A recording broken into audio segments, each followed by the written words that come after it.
ನಮಸ್ಕಾರ. ನಾನು ರಾಘವೇಂದ್ರ ಆಚಾರ್, ರಾಜ್ಯಾಧ್ಯಕ್ಷ, ಪ್ರೆಸ್ ಕ್ಲಬ್ ಕೌನ್ಸಿಲ್.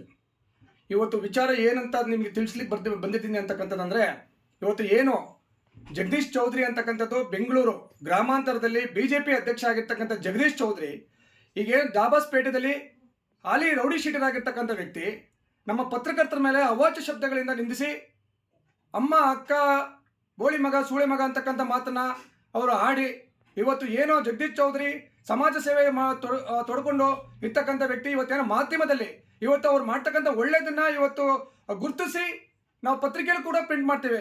ಅದೇ ಅವರು ಕೆಟ್ಟದನ್ನು ಮಾಡಿದಾಗ ನಾವು ಅದನ್ನು ಪತ್ರಿಕೆಯಲ್ಲಿ ಪ್ರಿಂಟ್ ಮಾಡಿದಾಗ ನಮಗೆ ಧಮಕಿ ಆಗ್ತಕ್ಕಂಥದ್ದು, ಮತ್ತು ಅವಾಚ್ಯ ಶಬ್ದಗಳು ನಿಂತಕ್ಕಂಥದ್ದು, ಪತ್ರಕರ್ತರಿಗೆ ಬ್ಲ್ಯಾಕ್ ಮೇಲ್ ಮಾಡ್ತಕ್ಕಂಥದ್ದು, ಅವರ ಬರ್ತಡೆಗೆ ಆಗಲಿ ಅವರು ಏನೇ ಒಂದು ಒಳ್ಳೆ ಕೆಲಸ ಕಾರ್ಯಗಳಲ್ಲಿ ಪತ್ರಿಕೆಯಲ್ಲಿ ಅಡ್ವರ್ಟೈಸ್ಮೆಂಟ್ ಆಗ್ತಕ್ಕಂಥ ರೂಪದಲ್ಲಿ ಅವರು ಹಣ ಕೊಡ್ತಕ್ಕಂಥ ರೂಪದಲ್ಲಿ ಅವರು ಅರ್ಧ ಹಣ ಕೊಟ್ಬಿಟ್ಟು ಇನ್ನು ಅರ್ಧ ಹಣ ಕೇಳೋಕ್ಕೆ ಬ್ಲ್ಯಾಕ್ ಮೇಲ್ ಮಾಡ್ತಕ್ಕಂಥ ಕೆಲಸ ಮಾಡ್ತಕ್ಕಂಥದ್ದು ಇವತ್ತು ನಿಜವಾಗ್ಲೂ ಇದು ಖಂಡನೀಯ. ಏನಿವತ್ತು BJP ರಾಜ್ಯಾಧ್ಯಕ್ಷ ಆಗಿರ್ತಕ್ಕಂಥ ವಿಜೇಂದ್ರ ಅವರು ಈ ಕೂಡಲೇ ಈ ಒಂದು ಜಗದೀಶ್ ಚೌಧರಿ ಏನಿವತ್ತು ಅಧ್ಯಕ್ಷ ಆಗಿದೆ ಬೆಂಗಳೂರು ಗ್ರಾಮಾಂತರದಲ್ಲಿ, ಈ ಕೂಡಲೇ ಅವ್ರನ್ನ ಉಚ್ಚಾಟನೆ ಮಾಡಬೇಕು ಅಂತಕ್ಕಂಥದ್ದು ನಾನು ಈ ಮಾಧ್ಯಮ ಮುಖಾಂತರ ನಾನು ವಿಜೇಂದ್ರ ಅವ್ರನ್ನ ನಾನು ಕೇಳ್ಕೊಡ್ತೀನಿ. ಬಟ್ ಇದಿಷ್ಟೇ ಅಲ್ಲ, ಇವತ್ತು ಕರ್ನಾಟಕ ರಾಜ್ಯದಿಂದ ಕೂಡ ಈ ಒಂದು ರೌಡಿ ಶೀಟರ್ಗಳಾಗಿರ್ತಕ್ಕಂಥ ಎಲ್ಲ ಪತ್ರಕರ್ತರು ಏನೇ ಸುದ್ದಿ ಮಾಡಕ್ಕೆ ಹೊರಟಾಗ ಇವತ್ತು ಧಮಕಿ ಆಗ್ತಕ್ಕಂಥ ಕೆಲಸ ಆಗ್ತಾ ಇದೆ. ಅವ್ರ ಮೇಲೆ ವಿರುದ್ಧ ನಮ್ಮ ಪತ್ರಕರ್ತರ ವಿರುದ್ಧನೇ ಇವತ್ತು ಸುಳ್ಳು ಕಂಪ್ಲೇಂಟ್ ದಾಖಲಾಗ್ತಾ ಇರ್ತಕ್ಕಂಥ ಕೆಲಸ ಇವತ್ತು ಸಾಕಷ್ಟು ಕಡೆ ನಡೀತಾ ಇದೆ.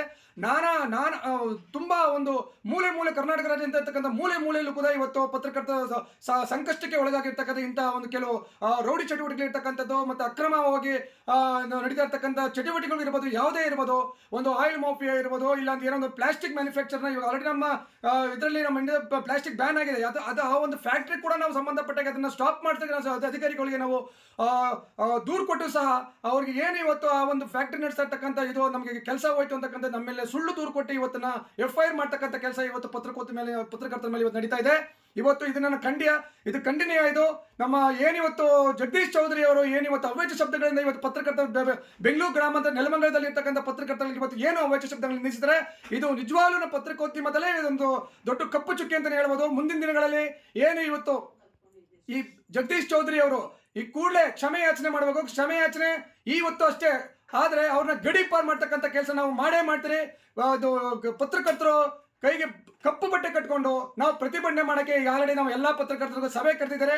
ಈ ಸಭೆಯ ನಂತರ ಮುಂದಿನ ದಿನಗಳಲ್ಲಿ ಏನು ಹೋರಾಟ ಮಾಡಬೇಕು ಅಂತಕ್ಕಂಥದ್ದನ್ನು ನಾವು 100% ಪಟ್ಟು ನಾವು ಮಾಡ್ತೇವೆ. ಇದು ಬರೀ ಬೆಂಗಳೂರು ಗ್ರಾಮಾಂತರ ಜಿಲ್ಲೆ ಮಾತ್ರ ಅಲ್ಲ, ಇಡೀ ಕರ್ನಾಟಕದಲ್ಲಿ ಇರ್ತಕ್ಕಂಥ ಮೂಲೆ ಇರ್ತಕ್ಕಂಥ ಪತ್ರಕರ್ತರಿಗೆ ಸಂಕಷ್ಟ ಆಗ್ತದೆ ಅಂತ ಕೂಡ ನಮಗೆ ಮಾಹಿತಿ ಬಂದಿದೆ. ಹಾಗಾಗಿ ಇವತ್ತು ನಮ್ಮ ಪ್ರೆಸ್ ಕ್ಲಬ್ ಕೌನ್ಸಿಲ್ ವತಿಯಿಂದ ಎಲ್ಲಾ ಪತ್ರಕರ್ತ ಸಂಘಟನೆಗಳು ಸೇರಿ ಇವತ್ತು ಈ ಒಂದು ರೌಡಿಗಳು ಏನಿದ್ರೆ ಕರ್ನಾಟಕ ರಾಜ್ಯಾದ್ಯಂತ ಪತ್ರಕರ್ತರು ಎಲ್ಲೇ ಒಂದು ಸುದ್ದಿ ಮಾಡಕ್ ಹೊರಟಾಗ ಅವ್ರ ಮೇಲೆ ಹಲ್ಲೆ ಆಗ್ತಾ ಇರ್ತಕ್ಕಂಥದ್ದು ಸಾಕಷ್ಟು ನಡೀತದೆ. ಇದ್ರ ಬಗ್ಗೆ ಯಾವುದೇ ಒಂದು ಸರ್ಕಾರ ಎಚ್ಚೆತ್ತುಕೊಳ್ಳಿಲ್ಲ. ಪತ್ರಕರ್ತರ ರಕ್ಷಣೆಯಾಗಿ ನಿಂತ್ಕೊಂಡಿರ್ತಕ್ಕಂಥ ಯಾವುದೇ ಇಲಾಖೆ ಇಲ್ಲ. ವಾರ್ತಾ ಇಲಾಖೆ ಅಂತಾರೆ, ವಾರ್ತಾ ಇಲಾಖೆ ಇವತ್ತು ಸತ್ತೋಗಿದೆ. ವಾರ್ತಾ ಇಲಾಖೆಯವರು ನಿಜವಾಗ್ಲೂ ಇವತ್ತು ಜಗದೀಶ್ ಚೌಧರಿ ನೀವು ಇವತ್ತು ಪತ್ರಕರ್ತರ ಮೇಲೆ ನೀವು ಅವಾಚ್ಯ ಶಬ್ದ ನಿಲ್ಲಿಸಿದ್ಯಾ. ನೀನು ಒಳ್ಳೆ ಕೆಲಸಕ್ಕೆ ಪತ್ರಕರ್ತರು ಬೇಕು, ಅದೇ ನೀನು ಕೆಟ್ಟ ಕೆಲಸ ಮಾಡಿದಾಗ ಅದು ಪತ್ರಿಕೆಯಲ್ಲಿ ಬರೆದಾಗ ಅದು ಧಮಕಿ ಹಾಕ್ಸ್ತೀಯಾ, ರೌಡಿಗಳ ತರ ಬಿಹೇವ್ ಮಾಡ್ತೀಯ. ಆಲ್ರೆಡಿ ನೀನು ರೌಡಿ ಶೀಟರ್ ಇದೆ ದಾಬಾಸ್ಪೇಟೆಯಲ್ಲಿ, ಹಾಲಿ ರೌಡಿ ಶೀಟರ್ ನೀನು. ಅಂಥದ್ರಲ್ಲಿ ನೀವು ಪತ್ರಕರ್ತರ ಧಮಕಿ ಹಾಕ್ಸ್ತೀಯ ಅಂತಂದ್ರೆ ಎಷ್ಟು ನಿನಗೆ ಗುಂಡಿಗೆ ಇರಬೇಕು. ಆಕ್ಚುಲಿ ನಿನ್ಗೆ ಯಾರು ಈ ಒಂದು ಸಾಥ್ ಕೊಡ್ತಾರೆ? ಬ್ಲ್ಯಾಕ್ ಮೇಲ್ ಮಾಡ್ತಕ್ಕಂಥದ್ದು. ಯಾವುದೋ ಒಂದು ಪತ್ರಕರ್ತ ಫೋನ್ ಮಾಡ್ತಾರೆ, ರೆಕಾರ್ಡ್ ಮಾಡ್ಕೊಂಡು ಬ್ಲ್ಯಾಕ್ ಮೇಲ್ ಮಾಡ್ತಕ್ಕಂಥ ಕೆಲಸ ಮಾಡ್ತಾ ಇದ್ದೀನಿ ನೀನು. ಇದು ಈ ಕೂಡಲೇ ನಿಲ್ಲಬೇಕು. ಮತ್ತೆ ಎಲ್ಲ ಪತ್ರಕರ್ತರನ್ನು ಸಭೆ ಕರೆದಿದ್ದೀನಿ. ಸಭೆಯ ನಂತರ ನಾನು ಏನು ಮುಂದಿನ ದಿನಗಳಲ್ಲಿ ಏನು ನಿಮ್ಮ ಆಕ್ಷನ್ ತಗೋಬೇಕು, ಏನು ಸರ್ಕಾರ ಗಮನಕ್ಕೆ ಮುಟ್ಟಬೇಕು ಅಂತಕ್ಕಂಥದ್ದನ್ನು ಮಾಡಿ ನಿಮ್ಮನ್ನು ಗಡೀಪಾರು ಮಾಡ್ತೀನಿ ಪತ್ರಕರ್ತರು. ನೀವು ಯಾವುದೇ ಕಾರಣಕ್ಕೂ ಬಿಡಲ್ಲ. ಇದು ಇವತ್ತು ನಿನ್ನ ವಿರುದ್ಧನೇ ಇವತ್ತು ಮೊದಲನೇ ಹೋರಾಟದಿಂದ ಇಡೀ ಕರ್ನಾಟಕ ರಾಜ್ಯದಲ್ಲಿ ಎಲ್ಲ ಒಂದು ಪತ್ರಕರ್ತರ ಪರವಾಗಿ ನಮ್ಮ ಈ ಪ್ರೆಸ್ ಕ್ಲಬ್ ಕೌನ್ಸಿಲ್ ನಿಲ್ಲುತ್ತೆ ಅಂತ